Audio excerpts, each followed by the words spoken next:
Welcome to CurrencyCast.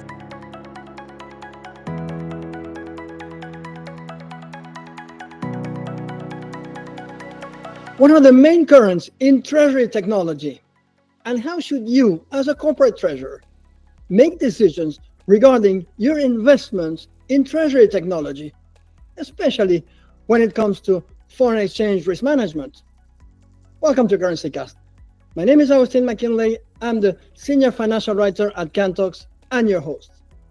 In this episode, we have the pleasure to welcome Michael Bach, Senior Manager at Deloitte in Frankfurt and Head of Treasury Technology Advisory.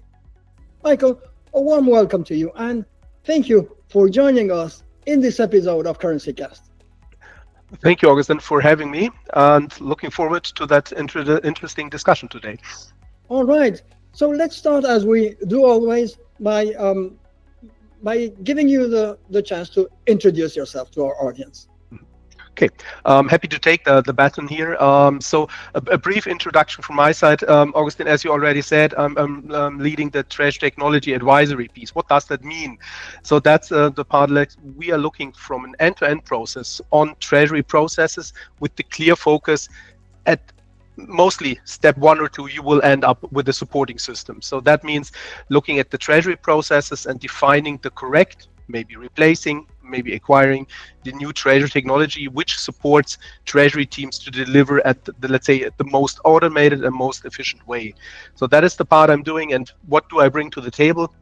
Let's say 21 years within investment banking and 8.5 years before I joined Deloitte, running the professional services team at a treasury management system provider. So I think that's a bit laying the foundation, knowing markets, knowing technology, and combining that now in more agnostic way at Deloitte. Absolutely. And you mentioned end-to-end automation. That's music to our ears. Michael, it's said that great things can only be achieved when passion is involved. And on your LinkedIn profile, it says a passion for treasury. Yes. Tell us a little bit more about that, how it came about, and where is it going? Where is it leading you? So I think that is a bit, let's say, I'm happy that we have that slogan. That honestly goes to our partner who is leading the whole practice, and that's even the part is where he said, okay, well, what do we care about? That's treasury, the treasury teams, where we deliver throughout the various parts we have. And that's for me, in that case, you said it's passion for treasury. I can also, let's say, extend that, put it passion for treasury and technology. So combining that both things. Simply looking at projects at treasury teams. Is it the same? No. Every treasury team deals with the different approaches, and so the passionate piece is definitely saying, okay, well, I know the industry, I know the markets, and that is the part I'm happy from a Deloitte perspective, really to say, okay, well, what can we do to make the treasury team as easy as possible? Because what we have in mind is the treasury team should definitely be able to make decisions, to support decisions, and not to, let's say, take on a daily basis, look around where to find the data they need to work on. So that's with the passion part, and definitely treasury, and on my part, especially also technology. All right. No, that's really, really great. If you add to that, like a Bloomberg article, I think a couple of days ago, said that foreign exchange risk management is cool once again. And that's because of the recent volatility in markets due to trade policy uncertainty, tariff policy, and retaliation and all of that. So we have a mix of being cool and passion. It's really, really interesting. Let's start, Michael, with the world or maybe the universe of treasury technology. And let us start with a broad view. First, I would like you to guide us a little bit into the main trends in treasury technology, what's going on in the world of ERP, treasury management systems, and all of that. So really provide us an outlook, the panorama, if you will. Oh, happy to do so. And I think that that's a very important and very interesting question, Augustin, there, because the part is, when you look at trends, you simply get the first answer, say, oh, that needs to be something with AI or something with automation. Yes, but they are supporting. So it's not the self-purpose of that one. So in that case, when looking at Treasury, I definitely think it's more or less looking at three pillars. That's definitely the technology. That's one huge part, and that has different aspects. And maybe that is a part we can, let's say, we'll definitely take a look at in, let's say, one of the other aspects in more detail. But let's say take technology as a pillar, enabling, ensuring automation, making it, let's say, error safe, and all these topics. The second pillar is that, and that goes with what you said, with the challenges we are still facing. So we are coming through crisis to crisis. Started it with back in banking times, with the parties where they're, let's say, the mid, let's say 2008, 7, 8 years.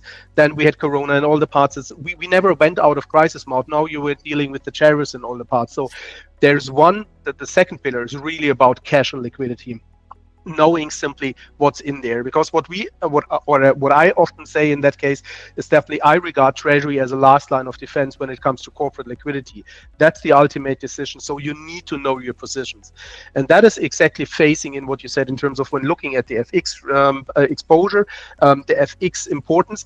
That is the third pillar, looking at risk management. I think that is the three of the major pillars. There are other parts depending on, let's say, the underlying business, the nature of the business.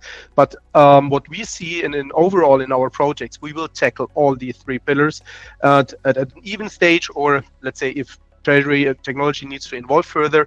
But nevertheless, looking at the overall trends, yes, the three pillars, and definitely AI and all these parts are enabler throughout some of the parts, but it's not, let's say, a self-purpose in that case. Yes, I think we are on the same page here. And also I would presume that when you mentioned three pillars, and so the tech one, the challenges, and the cash management, the vital importance, of course, of liquidity management and cash management, and then risk management. But are they not interrelated one to another? That's a favorite topic of us at Canton. So, for example, some aspects of currency management, I just have in mind here swap execution, or even so selling in the currencies of your customers to diminish the risk in your accounts receivable. Are these topics not linked one to another, these three pillars that you mentioned? At a certain degree, absolutely. I think that is a bit going back with the differences when you look at corporates. If there is one lucky guy in there, let's say looking at continental Europe, and maybe only the home turf is playing in Euro, definitely they will have a bit indirect, definitely the issue with the FX part, because if competitors will be running also globally and they bring in the different currencies, that might, let's say, bear that part. The technology then more or less, when we look at take the first deep dive, more moves down to a foundation part, simply enabling, ensuring the parts. The cash liquidity piece, I think that's the majority, even if you're not involved in, let's say, FX risks and even commodity risk. The interest risk definitely is a part you need to deal with. But for the majority, definitely, when looking globally, these both pillars go hand in hand. You can't deal with can't have a proper cash liquidity management without, let's say, having the same pillar in risk management also at a certain maturity level, ensuring that you're able to deal these parts hand in hand. Because looking at the cash liquidity, the forecasting piece, that's the first foundation, let's say, which you hand over to a system, or if it's a one-man show in that case, and they do all of the things on their own. But you need the exposure to derive any related action when moving over to the risk management. So absolutely, it goes hand in hand. Some of the, let's say, might be lucky if they don't need to deal with certain risks, but in a global let's say, orientation, it's interrelated, definitely. Yeah. That's right. Yes, I think we would agree on that point. Michael, let's go a little bit into the slightly more detailed view of systems. I hear people saying that TMS, the treasury management systems that are mostly in place, suffer from being a little bit of a static type of systems, where, for example, if you compare to platforms that use real-time API connectivity and allow them to monitor the markets. And when I say monitor, it's not just just passively watching, right? It's also, as you mentioned, compiling the exposure and recalculating for example, the weighted average exposure rate when you have stop loss and take profit orders. So is it fair to say that so there is an element of dynamism that needs to be incorporated? Um, Definitely, I think that is when looking at all the crises we had, the bigger ones, the smaller ones. There's one thing is you need the correct data at the right place to make the right decision, and that is a bit the part. Do I need to do that decision on my own at every time, or am I able to educate the system and hand over some parts where, let's say, that's the classical part? Can I give a rule set and say, okay, well, take 80% of the things I can give it the dedicated rule set, take it out of my table so I can focus on the 20 ones which are critical, where I need to, let's say, deep dive further in the system. So Augustin, as you said, that is a very important part.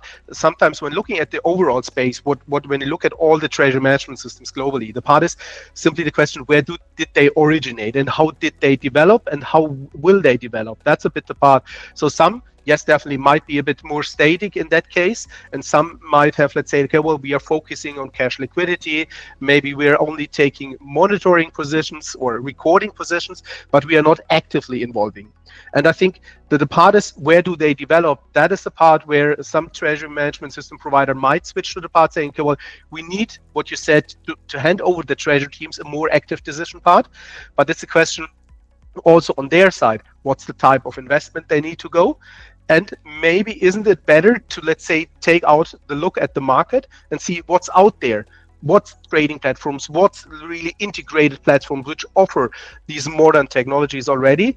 And then it's coming back to one important question: what you ever have on the table when looking at treasury technology, it's an interfacing part, because you will ever interface as a treasury team with one core part of the company. That's the ERP landscape in that case. You're lucky if it's only one ERP. Most reality is more fragmented ERP landscape. So that is the part where Treasury has a first interfacing project. And that's a bit the question where some of them are still hesitant, saying, I go for a treasury management system and I hope that the treasury management system can cover everything. I wouldn't take that stance, because the part is, if the treasury management system does not bring that additional function by nature, it's better to seek, let's say, a best-in-class solution, but definitely don't forget about the integration effort. And I think that's the part is, when looking at TMS providers and specialized solutions at one point, that they also, let's say, start talking, or some of them already talk to each other, to make it as feasible as possible for a treasury team. Do not let's say that they need to care about, oh, there's another integration project coming up, because that's a painful process. That's right. And let's try to avoid those pain points to beleaguered treasurers, and let's try to put ourselves for a couple of minutes in the shoes of corporate treasurers, and how can they make decisions regarding their investments in treasury technology. Of course, we know from corporate finance that the finance team has to make the investment decision, mostly with net present value, the financing decision, the balance between equity and debt, and the dividend decision. So if we would go into the investment decision regarding treasury technology, here we have a viewpoint. I don't know if you're going to be in agreement or not, but what we tell treasurers is, think of as if you had infinite resources at your disposal, and to manage in particular currency risk, and then only then, so take the delta or the difference between with your current situation and see what's going to happen. See, in many cases, the massive losses in maybe competitiveness or in the protection of your profit margins. Do you agree with that broad approach, Michael? Yeah, totally agree, and that part, because you're bringing up one very important thing. Definitely, it's all about, let's say, founding the business case, justifying an investment. And The interesting piece is on risk management. I unfortunately see the part is it's more down to figures. So sometimes it's really easier to say, okay, well, look, that's the investment, and that's the part is we're bringing 80% of our risk exposure over to that platform. It might be executed. So that's the part is we can increase, let's say, margins negotiated with banks. We can have, let's say, a more timely 24/7 approach, because that's all the parts and that you need to ensure, okay, well, I have someone in Europe, someone in the Americas, someone in APEC, let's say, taking care of that one, and can have that more outsourced to a platform, and I'm more switching to an, let's say, a monitoring position in that case, making sure that everything goes as planned. So in that case, justifying that investment definitely makes sense, because on an FX part, it's really easier to get the figures. Sometimes it's harder to justify the full technology investment, because in the end it's spending money. There's no way around that. It wouldn't be not honest saying, well, yeah, you will save X. No, at a certain point, Treasury Technology and whatever let's say system that comes with it is an investment. But the part is, you get errors out of the part, you might achieve higher automation grade, you get more visibility and all the things. So the question most often what we discuss with finance, or even addressing to the CFO, what is that, let's say, that Treasury can answer you faster, more reliable and all the things. What is the worth of such an outcome? And that's the same part with what is let's say the worth of timely execution and the FX risk management. Automated position keeping, feeding back to the ERP, feeding back to the treasury management system. So that's a bit the part is, where do you determine, and that's the part what you had with the infinitive part, because unfortunately that would be a luxury. Most of them don't have it. So I like that part and saying, come on, now take reality and say, put a price tag on these efficiencies, on these efficiency gains. And that is the part which justifies in general an investment in the technology landscape. That's right. Come up with those estimations of those net present values. That would be really terrific. Yes, and we that's what we say. So also regarding investments in treasury technology. So imagine that you have infinite resources at your disposal, and then take the delta with your situation. Mm-hmm. Let's go, Michael, into some other issues in treasury technology. And to tell you the truth here, I had a recent conversation with with Victor Carquet, who happens to be Pantox's implementation manager. Mm-hmm. And it completely changed my view on the implementation phase of treasury technology. And so I would like first, if now that we discussed that part, implementation, that you guide us again into the general topics that are related to implementation, perhaps the resources, the timing, the training, and all of that. A broad view, and then we will discuss maybe some more detailed points. Mm-hmm. Okay, no, happy to do so. And then I like that part what your colleague mentioned, because the part is, if you select a system saying, yeah, well, there is an implementation, we will do that in none of the time, and then something strikes in general, that's a daily business at your treasury team. That's the part is, you select something new, you're really happy about this, you want to drive that forward, and then reality, there is a new refinancing round coming up, there's another project crossing your path internally. So that's what the reality on the treasury team then means. And that's the part is when looking at the implementations, and I would start it on the negative side in that case, and let's say derive a bit what you need to do to get that proper, is exactly the part is underestimate the implementation timeline. That is the part is you can't be too bullish, because there will be unforeseen parts. So take your time. That's the part is, say, define clear objectives you want to achieve at a certain, let's say, in a certain time, with a fair planning on that one. Not the most, let's say, left side approach saying, okay, well, we need to have that up and running in 4 weeks time. That's the part is clear objectives and clear timelines. So that's definitely the part. And the 2-3 other points is the part is what you also mentioned is the part is who will be involved also in an earlier stage. Is it the CFO who is backing that whole part? Do you get his blessing, to call it that way? So that's more champion on the other side, right? Correct. That's the part is who picks it up and who is making sure when you go global, in that case, that you are able to really push that forward. And that's the part with, let's say, ensure the stakeholder engagement. So the stakeholders are clear and they're engaged in the project. So that's very important because that is driving the overall change management piece. Don't underestimate change management. You're changing processes, you're evolving, but you're changing things. Keep everyone informed, keep them on the journey, and even if it's sometimes painful, maybe repetitive, but keep them on board. That it needs to be balanced, definitely. You can't, let's say, go for, let's say, two people only doing change management if it's a smaller project, but the part is keep them on board. That's simply keep them close to you, that you don't lose anyone of the team or in the corporate in such a change project. And the other part is definitely what you also said is the part with the training and so on. Invest in the training, take the time to train during the implementation, and way more important also, once you entered hypercare, and then I would say take you and myself and saying, okay, well, the solution advisor, we are out. That's now your system. That's now your business.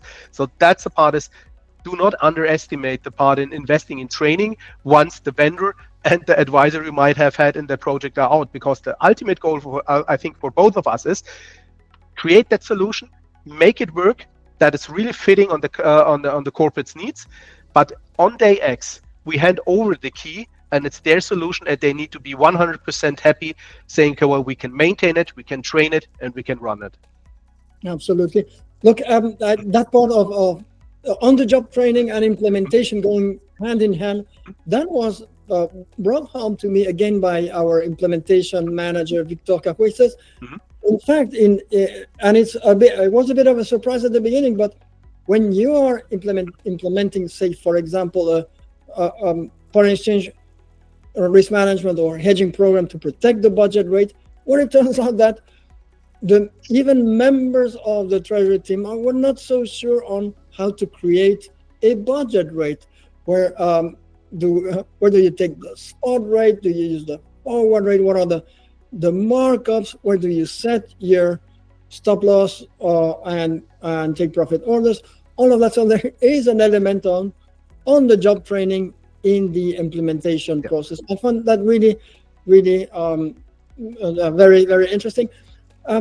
Michael, should you be sector agnostic when it comes to implementation, or do you have specialists, say, whatever, in travel, in specialty chemicals, or in others? Unfortunately, you need to be both. You need to be sector agnostic, because that is a bit the part is when you advise one of your clients in terms of saying, okay, well, how to talk to banks, when that's a basic part, and maybe let's say, what is your experience, let's say in terms of connection to banks, in terms of negotiating at FX rates and all the pieces, and who can, let's say, which banking group can guide you perfectly when going to a specific region in that case. So that's more that is definitely a part which I would call let's say sector agnostic. The part is definitely, and that is going back what you just mentioned in terms of the budgeting and all the things, that's definitely a difference if you, let's say, at heavy industry where you maybe even huge machinery, even let's say complete factories you're building, compared to a total retailer. So that's a total different part. It's a timing. How long do you plan? So looking at heavy industries, that's definitely a part you have, let's say 1, 2, 3, 4, 5 years, maybe even in longer. The retail part, sometimes we see it's even hard to get something over 3 months visibility in that case, because it's so dynamic, so high turnover. So that's definitely the part is the system, or let's say sector agnostic on that part for the basics, for the part for the giving that guidance, but definitely having the sector knowledge and saying, okay, well, where to look at the differences, where to retrieve data, and let's say what are the key challenges depending on the sector. Definitely. Absolutely. Now, Michael, I would like to use the expression to pick your brains on a variety of topics, and let us start with the topic of processes and risk. I say this because I'm a fan of looking at, for American companies, for example, at the earnings statements and the 10Q forms, and other European companies, European companies also provide a lot of interesting information as to their risk management policies. I saw, for example, very recently a large Dutch company saying that their process is to manage to hedge their balance sheet exposure, and they do that on once a month. I found that really, really surprising. We say at Cantos that in this case, what you would need is much more of a market-based approach than a time-based approach, because these approaches, these processes can create risk on themselves. Do you see that as well? Maybe not necessarily in foreign exchange risk management, but in other aspects as well, that the process itself may be a source of risk, even if you have very good systems in place. Yeah, and then that's let's say combined with the system, it's definitely the part is that sometimes the process doesn't match the system. So that's a bit the part is where I definitely ever would encourage take a step back, look at the process, look at the standard process in the system, and try to really harmonize them, because that is the part definitely now one last deep dive in terms of the technology piece, saying if you use a standard in a system, which is a market standard, which is developed over years, that eases your life going forward, because if you're running releases and all the things, you're not jeopardizing own developed processes where you need to rethink them, or make sure that with every let's say major release, you need to maybe then have that will be jeopardized, saying, oh, now I need to reinvent my process. So that's a bit the combination between process and technology. Yes, some of the processes, they might have been absolutely correct 10 years ago, for example. But well, the environment is definitely changing, and now we are really changing at way higher speeds. To compare that to earlier, I'm quite a few years out in the market. So that means simply, I definitely would say when I started back in banking times in the 90s, that was really more static. The part is you had, let's say, 4 or 5 products, and that was the complexity. That is no longer given. So you need to act very more timely. So that's also feeding back that I need to have a proper system, but also have a proper process which lives with that one. The main challenges I see there is sometimes really the discussion saying, okay, well, we did that over the last 10, 15 years, and somehow it worked. So that is the part, being hesitant, being resistant to change.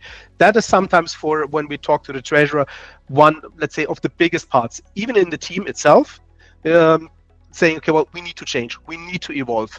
That is the part saying, okay, well, raising the topic, the process not 100% fitting. We need to involve that you still have, even in the treasury team, some of them maybe older joiners, and saying, okay, well, yeah, but it worked. Somehow it will also work in the future. No, it will not, because that is the part at least you lose competitive advantage if you stay at a certain process and do not question it. It can prove that it's absolutely fine on that process. But nevertheless, the part is what you mentioned, and I like that part is on the balance sheet hedging. If you do that on a monthly basis, the only thing is, maybe that is a bit sarcastic on that part, and some of my former colleagues and even these days banking colleagues might forgive me, but at a certain point, sometimes balance sheet hedging at a certain point is only increasing the income on the banking side, where they can rely on that every month. They need to redo a lot of position, which sometimes even don't make sense from a let's say a common mind in that case, from a common understanding perspective. And that's also going on the part when you look, for example, driving value at risk. If you drive your exposure by value at risk, and sometimes you take actions which are totally against your position because you're following only a number, then it's, for me, sometimes really the part is take a step back and really challenge if that process fits to your underlying business and what might be the best part. So I would ever see processes and the technology as one unity. In that case, it's one unit, and you need to check that on a regular basis. That is the part I would check on a regular basis. And Augustin, I'm with you, and definitely with the part of saying not the monthly part on the hedging. The part is take processes and system in a regular review, and the other part is really if something goes wrong or maybe goes off a certain threshold, then take the action. Yes, I think we agree on that. Michael, the other day I saw I read a Financial Times article saying that there's going to be less need for armies of junior employees in accounting doing repetitive work. And we see that at play in our own company here at Cantox, as we can automate the process of compiling all the required documentation, for example, for hedge accounting. What's your views there on the impact of technology in the accounting world? Yeah. I just need to phrase that. The part is, I would look at two aspects in that case.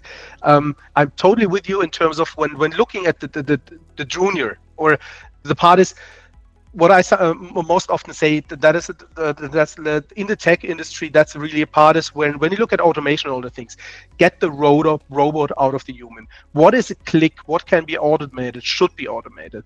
So that's definitely the part is, so someone, sorry, who's only ticking boxes, who is only pressing the button. That is definitely the part I see. That's even going back to automation, and hopefully that will definitely shift in the future way more. So yes, if that is the job description on a certain point, that will change. It will vanish in some parts, but hopefully it will change, because that is the second point on that. Because if you get that automation, that execution, that collection piece out, and that's done automatically, it's more than we need the juniors being well trained to make decisions based on that data collected, because that is a part what I said initially in terms of, if I get 80% automated, I have the process in place, I have the rules in place, the guidelines in place, and I have a platform where I can place that, and this platform takes place for me, takes care for me. The part is, I have the time to consider the remaining 20% in way more depth. I will be able to, let's say, go to the CFO and say, okay, well, look, that is our issue. How do we tackle that one? That would be my suggestion, ABC. That's the pros and cons on that one. Then for the first time, you have the time to do so. And that is also adding value. You get the automated part out. Yes, definitely, that will impact a job description at a certain point. But on the other part, the value creation work.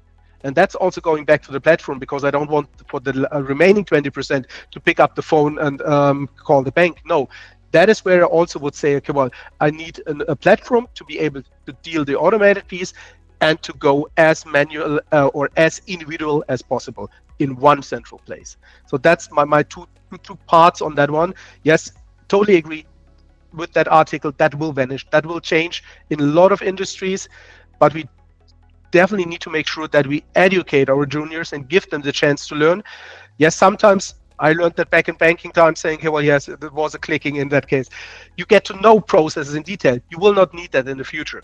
So we need to make sure that they get the full understanding to take this educated decision later on. Right, and what you say fits really nicely with the following question that I had in mind. It regards visibility. As just as it happened with implementation, I happened to talk to our, say, visibility expert here at Cantox on Power BI, and he told me that very dramatic sentence. Yeah. Look, what's the use of a black box, even if it does everything perfectly, if you cannot actually see your KPIs? So I guess this also is a very a major trend in Treasury Technology, right? How to improve your visibility and the granularity on those KPIs. The possibilities are really amazing. Are you in agreement with that? Yes, totally agree with that part. And and that is more, let's say, what I urge all the vendors outside in the treasury space. That's a bit opening up the system. What do I mean with that one? Because that is going back to the black box, and some also might, forgive me for that one, might call that the data lake. It's let's say, no advantage to put data somewhere without doing anything. The part is what I sometimes see in the development. You look at a treasury management system, you look at a fintech system saying, well, oh, now we need to do fancy dashboards and reporting. No, the part is, the question is it meaningful? Does it make sense? Is it feasible at a given cost to improve the reporting in the system? If so, fine, take it. If not, make your platform as open as possible. So that's the part is what you mentioned with the API, the interfacing pieces and so on. Because then feeding the data in a data lake, you will need that, because we're looking at mass data. But then giving the corporate, the treasury, the whole finance department saying, okay, well, now we take sales figures in, we take other figures in to calculate our KPIs, because not all of them are completely driven by treasury. Right. They're adding other aspects. So the part is definitely what I need to have, let's say, the data in the system. There it's collected. I need it as accessible as possible, and maybe then put it in a data lake, in the storage, in a black box, but then give light in that black box and say, okay, well, now I put the BI reporting, whatever I have there, and saying, okay, well, now I combine everything. And that is sometimes the part what I'm missing in where I see corporates struggling to develop dashboards, reporting, and so on. Even the reporting, if you look at 15 projects, you will have, let's say, 15 times asked for, okay, I need my FX exposure, I need my financial status. And believe me, it will be 15 times a total different reporting. So that's the part is saying, do I need to build that in the system, or do I open up the system to give guidance and saying, okay, well, that's it. That's the same time, every day, every month, every year, it's the same format. Take it and integrate it in a meaningful reporting. So that's all about visibility. So I definitely see the journey. No, it doesn't make sense to really have a black box where you put something in and no one sees it and no one does anything with it. You really need to bring it to broad daylight in that case. That's right. The problem might lie with where one of our engineers also told me, well, we designed the stuff as a black box from the start, and we think of visibility only later on. Michael, let's wrap up this conversation, but before that, a comment on the issue of control in general. I say this because the FX corporate world was a little bit surprised recently with news that a Canadian company, Nutrien, on its exposure to the Brazilian real, announced that an unauthorized trader had taken a large position and leading to a material loss of 220 million Canadian dollars. I take this example just to mention the lines of defense that we have in the we call currency management automation. The fact that every single trade in foreign exchange derivatives must go hand in hand with a corresponding commercial exposure, or even if you consider an in-house type of setup where only headquarters does external trades with banks. What's the importance also that we give to control in automation? Totally agree with that, and I like that in terms of when you look at the systems and taking especially a look at, let's say now from an FX perspective, when we look at your system in that case, what the part is, you have the clear audit trails and so on. That's a prerequisite from a system vendor perspective. But now taking the step on the customer side, definitely, let's say, the old split was simply you look at front office, you look at middle office, look at back office. Also, this part is definitely, in terms of segregation of duties, is evolving. So, but nevertheless, the part is definitely what shifted to the header is the part who is authorized for what and where do I control that. And that is the part is with way more automation, with way more platforms. Yes, the responsibility shifts on the decisions to a smaller group, definitely. That is, let's say, giving them some burden in that case, definitely, but it's a clear hierarchy in terms of who can reach out to the bank. So if I cut down the bank line only on emergency contacts in that case and go via a centralized platform, that's an easy part to really maintain, let's say, easier access overview. So that's one part on the banking relationship. The other part is definitely when you see most of the corporates following single sign-on logics in that case, that's an easy part in saying, okay, well, single sign-on combined with the rights and role profiles in the respective systems. It's simply preventing that someone can bypass that one. Definitely looking at basic things like four eyes principle and all the things in maintaining such let's say role principles. That's definitely obvious. But the part is definitely, if you have a platform, if you can centralize it, you will be able to control that way more. And sometimes, yes, you will discover some inefficiencies in the processes. you acquire a company, for example. That's a part. There will be, let's say, a certain time where it might be a bit bumpier and saying, okay, well, unless you have harmonized that, integrate that. So that's a part is you need to be aware of it. But again, that's going back to part is if you have the standard in the, let's say, on the system side already, you're way more able and way faster to deal with, let's say, unforeseen things in a way more efficient way. So definitely you need to have the segregation of duty in place, depending on your company size, on the requirements you have. Yeah, absolutely. Now, Michael, there's so many issues that we could continue discussing about. To mind comes ideas about spreadsheet risk, email risk, APIs, and all of that. But we will have to wrap it up here. So, Michael Bach, Senior Manager at Deloitte in Frankfurt and Head of Treasury Technology Advisory, thank you so much for joining us in this episode of CurrencyCast. And Michael, is there something you would like to add? First of all, Augustin, thank you for having me, and thank you for that interesting discussion. And the part is definitely, let's say, an encouragement to the Treasury space in that case. Look at technology as your supporter, as your aid, and let's say not the painful process in terms of the implementation. It will be there, but it will help you once you planned it thoroughly. Technology and the systems will help you to be more efficient and more, let's say, being the business partner to the CFO you want to be. And that is, let's say, my 5 cents on that one. Right, absolutely. Michael, thanks very much again, and let's see you soon in CurrencyCast. Thank you very much.